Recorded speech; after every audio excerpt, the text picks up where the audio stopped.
And we are live. Welcome to Leadership Lives. I'm Dara O'Grady. I'm with Debra Carlson. And today we're going to talk about the myth of learning styles. We've all heard it, or maybe even said it ourselves. All of this with, I'm a visual learner, or I learn better when I listen. It feels like a shortcut to self-knowledge, a convenient box to put our brains in.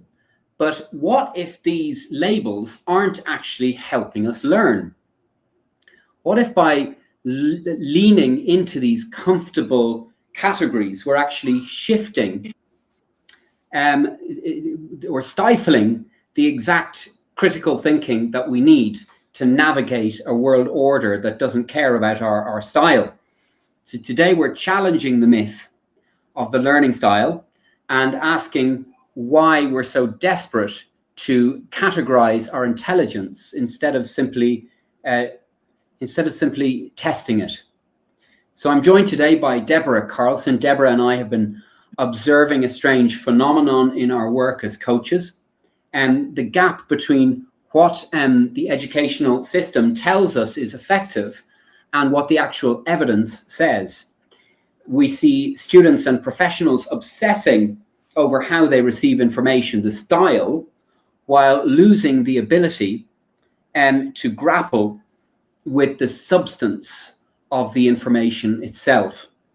So Debra's here to help me unpack all of this, help unpack as well why we're trading our evidence-based growth for convenient intuition, and also how we might reclaim our curiosity in the face of a pre-packaged world. So Debra, what do you think of all of this? Well, I think it's important to highlight first and foremost that we're not talking about or addressing the issues of learning disabilities. There are, and that we want to make clear from the start, that there are people with diagnosed learning disabilities who have a bottleneck, a physical diagnosis, a true inability to learn or process information in a specific way. We're talking about the general population, and how we oftentimes will say, I will say it myself, I'll own it. I'm a visual learner. I like pictures. I like to draw. I like to see things in front of me. And it's not a learning style. I don't have to learn that way. It's a preference as opposed to a need or required accommodation on my part. And so I think you make a very important point that we can pigeonhole ourselves without the help of a professional into a specific type of learning, or believing that we can only learn in a certain type of way. And either we or our students can resist the ability or resist the information we're receiving because it's not coming to us in the format we prefer it to come in. Exactly. For example, I don't like, not me, but a student might say, I don't like reading because I'm a visual learner. No? Exactly. I need videos. I don't want to use my eyes to read letters.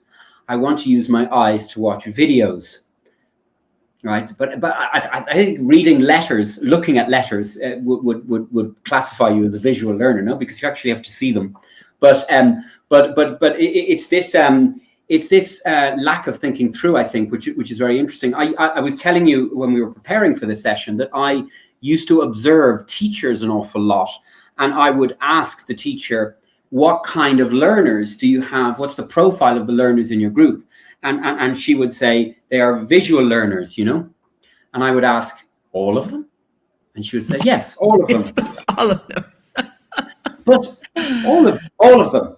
And then I would say, well, okay, so what if they're visual learners, why did I see no visuals in your teaching, for example? Why did you not use flashcards? And she said, oh, well, I didn't think I had to. Well, if they're all visual learners, you would use flashcards. And where are the personal little TVs for each one? Where are the posters on the walls? So this is very common. Teachers might say, for example, that all of their students are kinesthetic learners. But when you go into the classroom, the students in that classroom, the teacher might say they're kinesthetic. All of them? Yes, all of them. And what a broad where are the exercise bikes? Where are the exercise bikes? Where are the trampolines if they're all kinesthetic? Why did you force them to sit down for 40 minutes and listen to you and not actually do anything if they're kinesthetic and they should be moving around? And especially when you consider it's more than 40 minutes. We're putting these children in classrooms from 8 o'clock in the morning that's true. till a break for lunch, and then another hour or two after lunch. And so these allegedly kinesthetic learners are immobile and trapped in their desk for literally 6 to 8 hours a day. Well, they're exactly, and also, but remember that they're kinesthetic for that teacher. If you ask the teacher in the other group when the students move to the other classroom, what kind of learners have you got? They go, oh, they're visual. Well, which is it? Right? Probably both. All children are kinesthetic, aren't they? Kids, you're a mother, you know this. Children bounce off the walls. That's one reason why I don't have children living in my house, because they're constantly moving. I've taught children in class, and I get them moving, and I get them jumping up and down, and I get them singing, because they're kinesthetic. Though the singing is auditory, isn't it? So I suppose that's probably not allowed because they are kinesthetic learners. So no songs, because that's sound. So it's all a bit of a mess, I think, because the teachers think that their students are either visual, kinesthetic, etc. Then they don't adjust their teaching to that learning style. And so it all just doesn't make very much sense. It doesn't make very much sense. Normally, teachers talk at the students, blah blah. You've seen Charlie Brown, the teacher in Charlie Brown. Wah, wah, wah. That's the teacher. Okay. Why is the teacher teaching like that? Is it because the students are auditory learners? They like sitting there listening. But no, because if you ask the teacher what kind of learners they are, then she'll say that they're visual.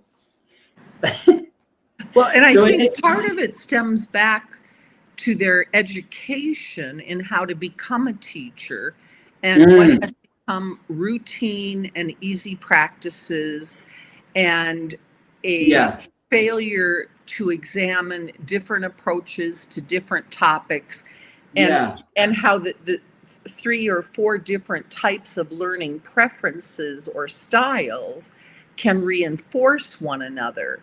And they've been programmed that control over the class is important. Good manners are important. It is important, isn't it? But it's not the only thing, But it's and you can still be visual or kinesthetic or auditory while maintaining control and supervision, but it's not a skill that's taught to teachers. Yes, and they don't go off and read about it, because I bet you it is taught to them, Deb. I bet you it is taught. You think? But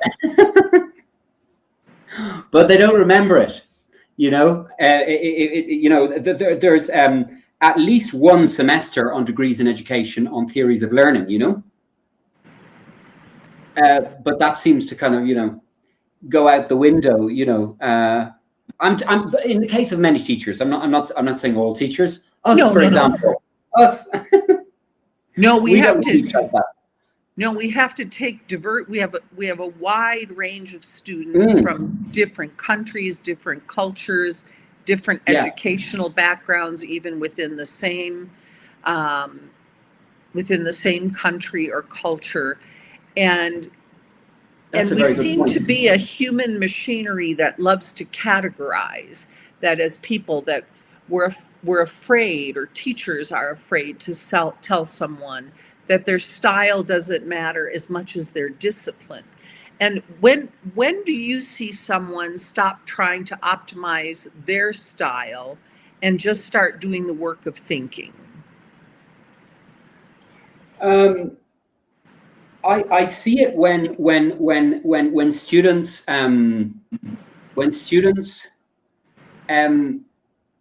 are open to new ways of trying things, if that makes sense. Yeah. Yes. So if you know, I teach a lot of SAT, for example, and my students are very good at speaking English, but normally reading and writing is difficult for them. So if you say to the student, you know, you speak really, really good English, but this is a reading and writing test, so you're going to have to, you know, suspend your disbelief, leave your you know, prejudices at the door, instead of thinking, you know, why am I getting a bad score because I speak really good English, right? Start working on learning the grammar rules, you know, learning the strategies, the reading comprehension strategies, you know, and practicing them. If you do your homework, put in the work, because all of this stuff is new. You've never been taught it before, you know, or if you've been taught it, it's being taught in an ineffective way, right? So if you trust me and we work together and you practice and you try out this new way of learning and a new way of looking at language, then you'll get a really good score. You know? And obviously most people are, I think it's safe to say most people are very resistant to new ideas. So unfortunately, a healthy proportion of my students say, you know, well, they might tell me one thing, and I say yes, but in their heads they're saying, no, this is rubbish. He doesn't know what he's talking about.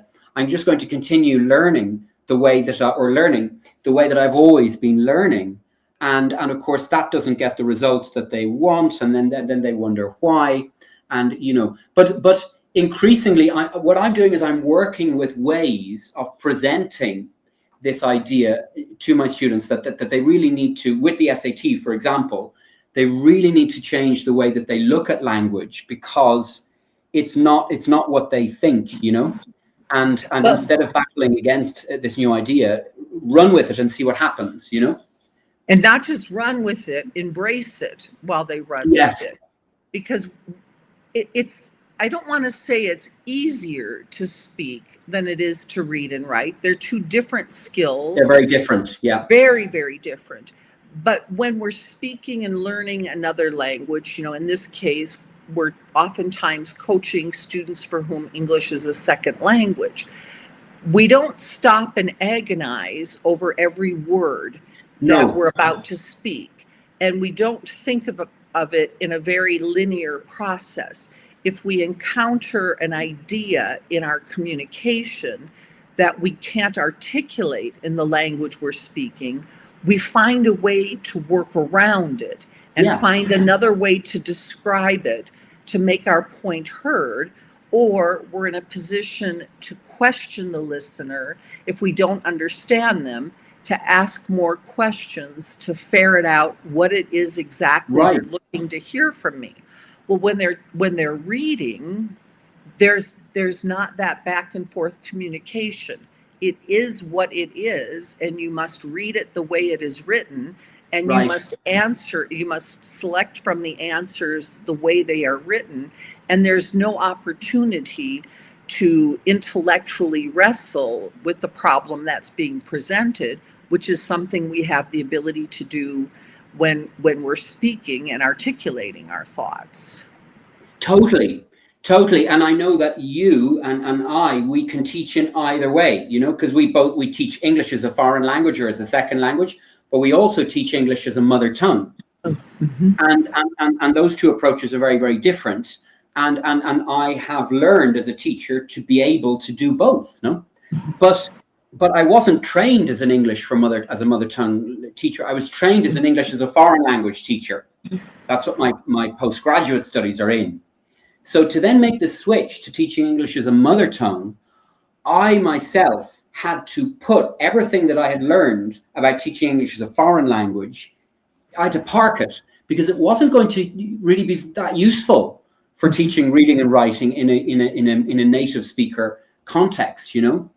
And especially when it comes to things like SATs, where it's with the SAT, it's wrong, and it must. It is wrong. It's a multiple choice test. There's only one possible answer, and you need 1,500 points to get into Harvard. You want to go to Harvard? you got to buckle under, you got to follow the rules of the SAT. Oh, but that's not fair. Well, it's not. I didn't make it. I don't make the test. Unfortunately, it's not my test. I would be a rich man if it were my test, because everybody has to take it. You know, and that sounds very hard. It's a tough thing to say, isn't it? But I think in learning, I know, you know, I'm studying health science at the moment, and studying science is very, very different from studying English, right? And as a result, I get feedback constantly on, you know, well, no, you have to do it this way. And instead of saying to my tutor, you know, oh, I'm sorry, I'm a visual learner, or no, I don't want to do it that way. I have to present it in that way because it's a different discipline, you know. I think it's very, very problematic if people say, I can't learn that because I'm a visual learner. I don't want to learn how to read. You know, I don't want to use my eyes to learn how to read. I want to use my eyes to watch videos. And so I need the information presented to me in video format. Well, that's fine. I use videos in my classes. I'm sure you use videos as well. Video is great. Love video. We are on video at the moment. We're on YouTube. Exactly. I watch a lot of YouTube. And there are people who are listening. They're watching our lips. They're watching our gestures, but they're not able to interact with us except through the chat. And if they wanted to ferret out more information, they would have to take a more active role, but in the written format, to ferret out the additional information they're seeking. Exactly. So I think what I'm saying is that it is possible to be a visual learner and learn to read and learn to write and learn to listen to something and understand it without video. You could listen to this podcast without video and understand it, I think, you know? You can still be a visual learner, even though that's your preference. I think we're talking about preferences, aren't we? The visual preference. Yeah. I mean, for me, I'm definitely, well, I was going to say I definitely have a visual preference, but I don't think that that's true, because I enjoy listening to music and I enjoy listening to poetry. Mm-hmm. So podcasts, I prefer watching them because I'm visual, no? Mm-hmm. But I think to box ourselves into these categories is not particularly useful. I think it's limiting. It's limiting for us, no? And I think the different preferences can play nicely together, and that if we emphasized that more, yes, you may prefer visual learning, but think of how the auditory can enhance what you're learning visually, or the kinesthetic, putting things together and touching them and moving while talking about them, or separate and apart from talking to them. One of the pieces of advice that I give my students is, if you want to improve in a subject, teach it to someone less intelligent than yourself in that subject. Because maybe we read something and we have it in our brain, but we haven't learned to extract it from our brain. We've got it memorized, we can think about it, but when we're forced to sit down and explain it to a third party, it may not, it will strengthen our ability to understand it and know it if we can use different methods of teaching it to other people. Using our voices, right? using our voices. Yes, and other people using their ears. So even if they're not auditory learners, we have to explain it to them using our voices, and you know. So and I think even though I might not be a kinesthetic learner, for example, I think you can develop different ways of learning. You know, I mean, I like standing on my head when I do yoga. I like meditating on my head for about 15 or 20 minutes. Now, it took me about 6 years to learn how to do it. And at the beginning, I hated it. I used to say to my yoga teacher, I hate the way this feels. I am upside down. And it's just, oh, God, you know, I feel like my brain is being squished, you know. But I slowly mastered it. And now it's my favorite position to meditate in, standing on my head. And I'm not good at sports. I'm not a kinesthetic or physical person, but I can balance on the crown of my head, you know, with the help of my arms and my shoulders. You know? But even still, and my legs, but even still, and I can also ride a horse, which is not that easy to learn how to do. So even though I'm not a physical person, I'm not a good dancer, for example, I have mastered to do certain things with my body, and isn't that great that I listened to my teacher and my yoga teacher, and I didn't tell him to sod off when he was encouraging me to stand on my head, little by little over all those years, I stuck with it, even though it wasn't natural for me to learn for my body to be in that position. I don't think it's natural for any human being. I think that's probably the point. That's why it helps with meditation, because you can't think about anything else, just staying upright and meditating, Well, and there are certain disciplines, and perhaps you can relate to this and explain some of them. There are certain disciplines that require a different approach to learning, or you may not or will not be able to master them, or at least become proficient in them. Math for people. Or music. You need to understand, you need to be able to read the music. You need to be able to hear the music and count the beats and feel the music at the same time. And the more you can enhance each of those skills, the greater your ability in that field will become. Or physics, biology, many of the natural sciences that require you to read and study in advance. They require you to be able to talk about them, but require you to be able to remember what they look like and what the different cells or rocks or geodes look like, so that you can distinguish them as well as talk about them. Yes, exactly. And science requires a large degree of curiosity as well, which is what we're talking about, no? We're talking about being open to new ideas and new ways of learning, rather than saying, I'm a visual learner, or all my students are visual learners, Well, now that we've introduced artificial intelligence into the world, what impact do you think, or have you experienced, that it's having on our students or on the way people learn or perceive that they learn?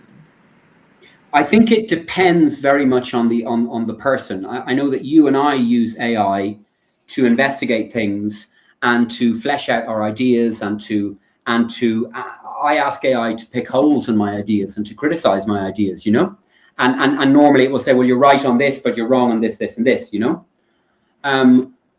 but then there are a lot of people who use it to not think, So, for example, earlier this week, I don't know if you knew, the National University in Mexico released an announcement that they had to cancel the university admission exams. You heard about this? All devastating. About thousands and thousands and thousands of high school students, because the exam is not proctored. It's taken at home on computer. I don't know. Personally, I don't know why they don't proctor it. Isn't that anyway? So I suppose they just trust the students to. And what did the students do? Well, they went into AI, and they had another device, and they used AI to answer the test. And then when they analyzed the results of the test, they found that either all of the Mexican students are geniuses or genii. Yes, the percentage that scored between 95 and 100% was off the charts. Well, that's AI. That's the AI is the brain there. It's not actually the students. So I think in many cases, we're not saying that all of the students cheated, but all of the exams had to be cancelled. The exam will have to be re-administered, and I don't know how they're going to do that, because they're going to have to proctor these exams. They're going to have to watch. They're going to have to sit the students down and supervise them taking the test. Well, it's an interesting phenomena. It's a case of technology moves ahead faster than humans seem to be able to think and create rules and create protections, much like Congress can't keep up with how fast it's moving to pass laws to give us protections from the speed it's moving at. And so, for example, There have been many tests successfully in the past, successfully given online to people at home. And Yeah. there were internal structures built into the computer programs Yes, it can be to proctored at a serve distance. as AI Mm, proctors. But yeah. now with multiple screens, multiple computers, with the cell phone is a miniature computer, it's not as easy as it was 10 years ago to give a virtual exam and proctor your student while he or she is taking the exam. I mean, I think the problem here is us, not the technology. I mean, what kind of student would do that, delegating their thinking to AI? Because a lot of them were going for medicine, right? So Yes. you now the thing is that they would get into medicine, but they wouldn't make it past the first year.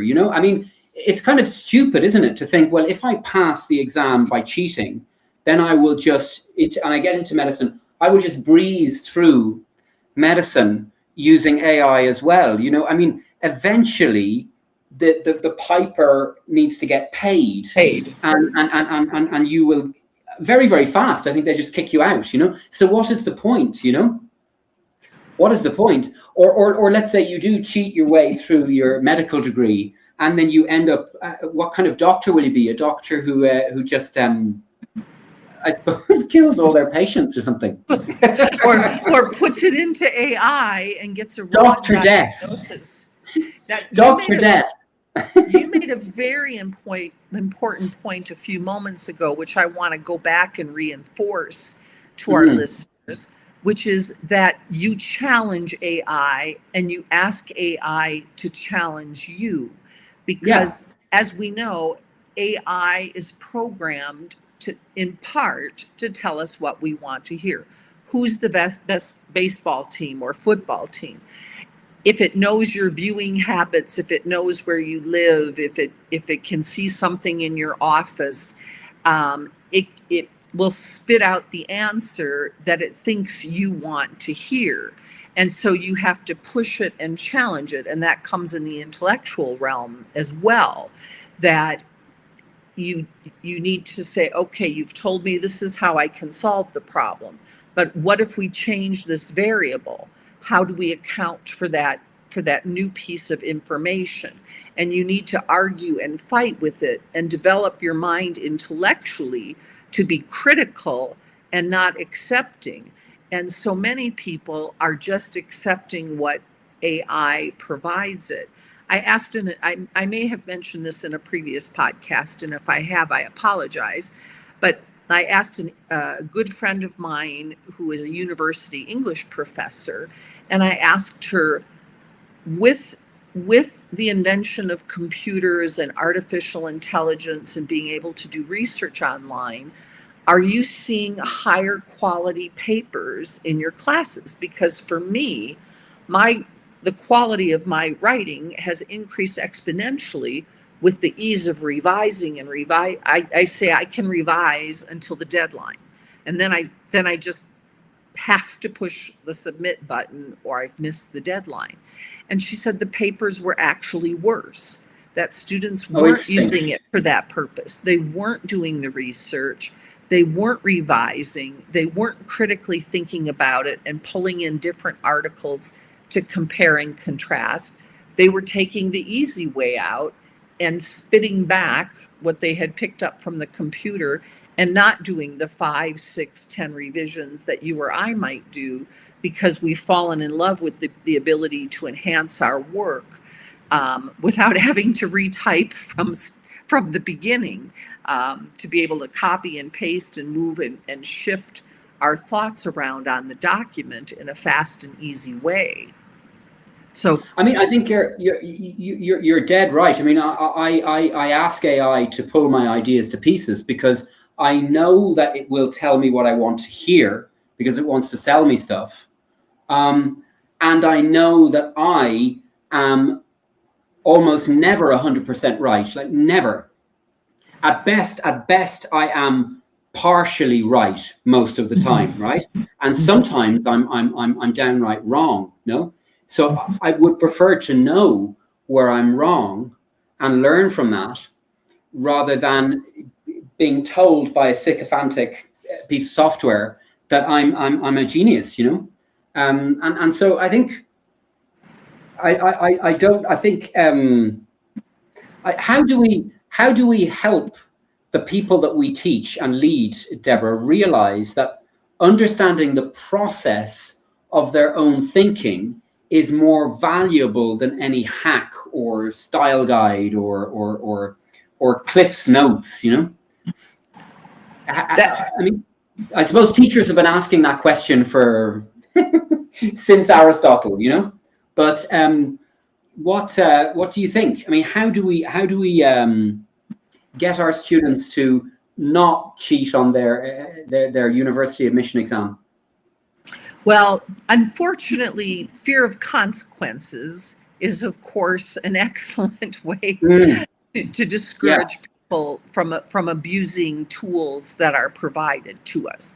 But once they figure out, 1 in 100 are caught and the other 99 might get away with it, it becomes more difficult. I feel that in my small world, where I'm working with students one-on-one, and especially with their essay writing, for example, when I see the first draft of their essay and it's the high school, the personal statement for the college application, and it's more like a high school essay with introduction, body, conclusion, and it's flat and it's boring, or they've taken something from AI which doesn't sound like them at all, to close all that away and have, I have the luxury that a regular teacher does not have, of working one-on-one with the student and saying, we're going to close everything. I'm going to question you. And while I question them about why is this important? What did you learn? How are you going to take it forward in life and use it to your maximum potential? And having them articulate it while I take the notes, and I tell them, you can do this yourself at home. Use voice to text. And because our brains oftentimes can't keep up with our typing or our writing. And so voice to text can really help a student do that. And that emphasizing it's the authentic you that people want to know. When they see a doctor, they don't ask, what number you graduated in your class or what were your test scores. They want to be confident that you have treated people and they have successfully recovered, and that you're looking into all the possible symptoms and influences and considering multiple diagnoses rather than immediately focusing in on one because of one predominant symptom. And that the value that they will bring to their workplace, whether it's law or medicine or teaching or building a house, that they've got to know the implications of their decisions, because it impacts people's lives, people's health, the structures that people live or work in. I feel the one-on-one is invaluable. So I'll throw it back to you, Dara, and ask you, do you have any suggestions, because I don't, for the person who has 10, 20, 30 students in their classes? How can they achieve what you and I can achieve working one-on-one with the students? Well, I mean, it's called differentiated instruction, where you group the students according to their interests or according to their academic level, and you get them working in groups on differentiated activities. So it's not one-on-one, but you are personalizing the learning and so it's divide and conquer. You got a group where and they can't misbehave, and they normally don't misbehave because they're on task, they're working on something interesting. And there, you see, you could give the visual learners something visual to do, and the kinesthetic learners that you could ask them to sit on an exercise bike and learn their multiplication tables while they cycle away or jump up and down, etc. No, I'm being facetious, but you can differentiate the tasks as well, no? And then you do see every student as an individual. You do actually write up the reports, and you assess, and then you meet with you can meet with the students one-on-one. So you might have a group of 40 kids, and you can schedule short one-on-one meetings with each kid, and so they get that one-on-one time with you. So it requires organization, it requires preparation, but children and teenagers learn much more effectively that way, and it ultimately works out being less work for the teacher if you teach that way, because you get fewer parents' complaints, you get more of your students actually passing. So kids are not stupid. They can see if something works, if they're actually learning something, and therefore you have fewer discipline problems. Teaching is less tiring, but it requires that initial work of planning and preparation, and also the post-class work of assessment, which a lot of teachers have to do anyway. The school asks them to fill in all these reports. So, you may as well make it useful for yourself as well, and use it as a tracking tool, So that's how I think that we can replicate the one-on-one experience that students get with us, because we generally teach one-on-one, no? Now, having said that, teachers will be saying, oh, well, you don't know. I have taught 40 kids in one class at the same time. I have taught 60 in one class at the same time. So don't say that I can't do it. I'm an old sea wolf, and I've been teaching for a very long time. So there have been times in my past, in the 1990s, when, of course, I had 50 in the 2010s as well, and they were adults, 40 adults at the same time. It's even worse. Well, and part of it is being as an instructor attuned to your surroundings and attuned to your students. Yes. For example, I too have been a classroom teacher with 30 to 60 students, and I've given lectures to a crowd of 1,000. Right. The importance of keeping an eye on the crowd, or finding people in the crowd that play an important role. Maybe the slumped over bored student, or the active and engaged student, or the very responsive students, and watching their reactions and even calling them out. We had a wonderful experience this past week. We run a non-for-profit here in Oaxaca, and had a young woman here teaching English to local children from the Pueblo.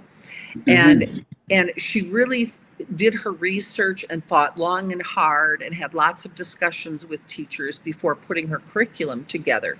And she had a group of ranging anywhere from 5 to 15 students a day.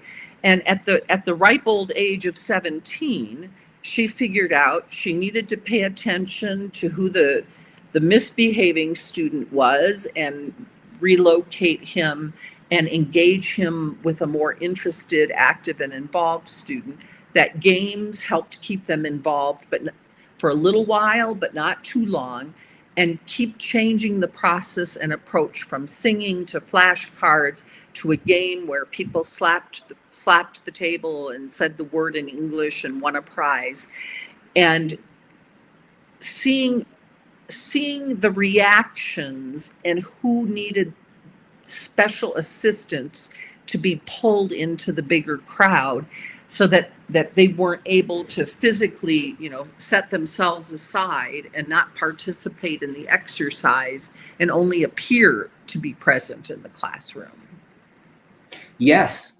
I mean, and good on her for learning how to do that at the age of 17, because it was incredible. Yeah.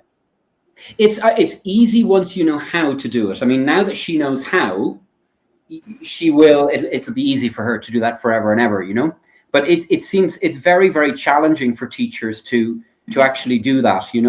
I see there are many teachers who don't do it, who don't do it, and it is sad. It is sad. Anyway, on other podcasts, I've spoken about the results. We're not going to talk about results today, but the proof is in the pudding. and we can see that the pudding is not that great, actually. So the way things are normally done in the educational system are not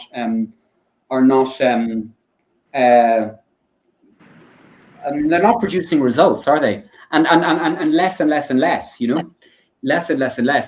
I mean, I wanted to come back to what you were saying, and then we should finish up because we've been going for 40 minutes. This is Okay.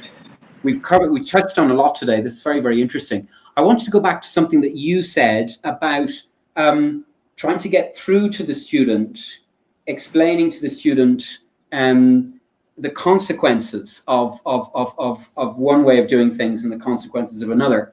I suppose that depending on the student, you frame it in different ways.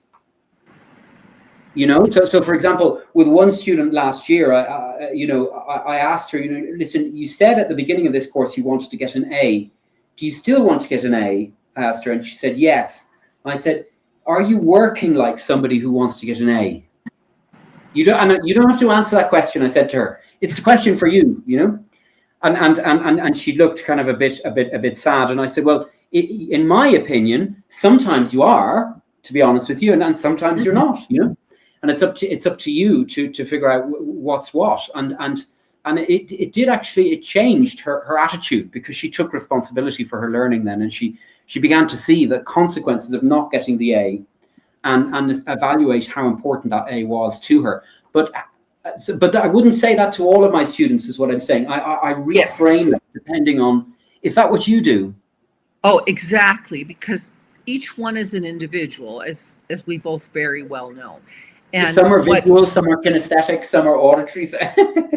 Some are motivated by praise. Some will die and shrivel up if they get praised in public. I'm forgetting the name of the tests now. The Myers-Briggs, which I think now just might be Myers or might be Briggs, or the 16 personality plus tests, where they tell you need to give a person what he or she needs, not what you think they need, or what motivates you. And I have students that, they're really smart, they're really intelligent, but if you praise them in front of the class, they would turn off and cease functioning because you called them out in public, which is something they loathe. Where another student might flourish with the smallest compliment that might make them grow. And I'm going to go back to your example for a moment about getting the A. One of the things I spend a lot of time with my students on is getting the A is important, to get into Harvard, for instance, to whatever college you want to get into, or wherever you want to go in life. You want to be successful, and those are outside, allegedly objective measures of your success. But one of the things I back them up to is, but did you understand the foundational principles? Do you really understand it to move forward and be successful in the next level? Because teachers will give extra credit, they'll give special tutoring, the student will learn everything, they'll take the test, they'll get the A, they'll forget everything they learned because they didn't practice it. They didn't work on it with another person and struggle over the concepts. So it really stuck in their brain. And that was something I fought in high school. I struggled in a math class. I changed school 6th, 7th, 8th, 9th, 10th, and 12th grade. And somehow I skipped a year of math. So I was always a year ahead. Well, eventually it caught up to me. And for love nor money, I could not understand this level of math. And the teacher would say, let me explain why. And I would say, I don't want to know why. I want to know how. Show me how to do the problem. And she kept saying, if you don't understand why, you won't be able to move forward. And I use that anecdote with my students many, many times, even telling them, even if you get that A in Algebra 2, if you didn't really understand it, if you don't really know its foundational principles, audit it in summer school.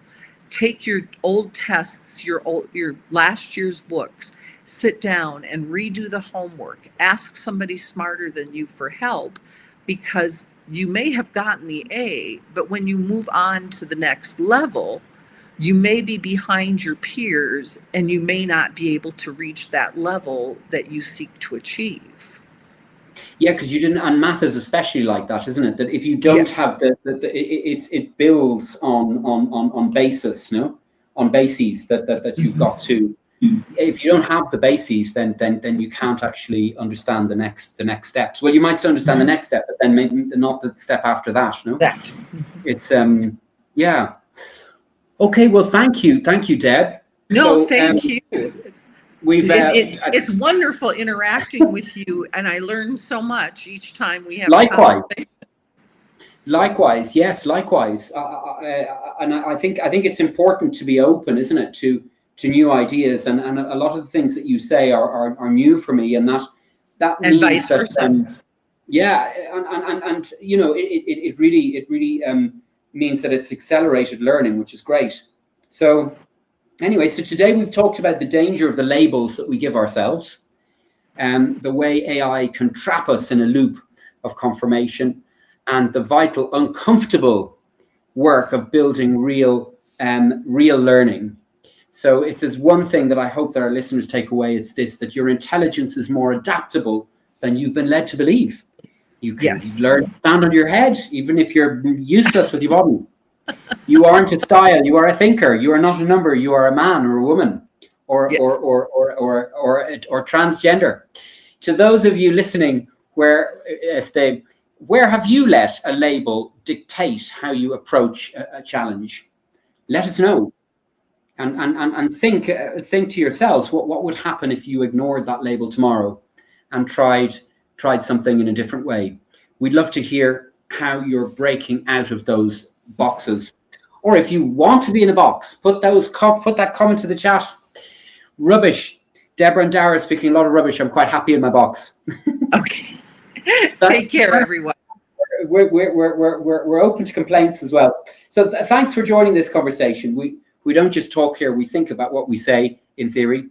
And thank you for thinking with us today. Have a great weekend, everyone. Bye-bye. Bye-bye.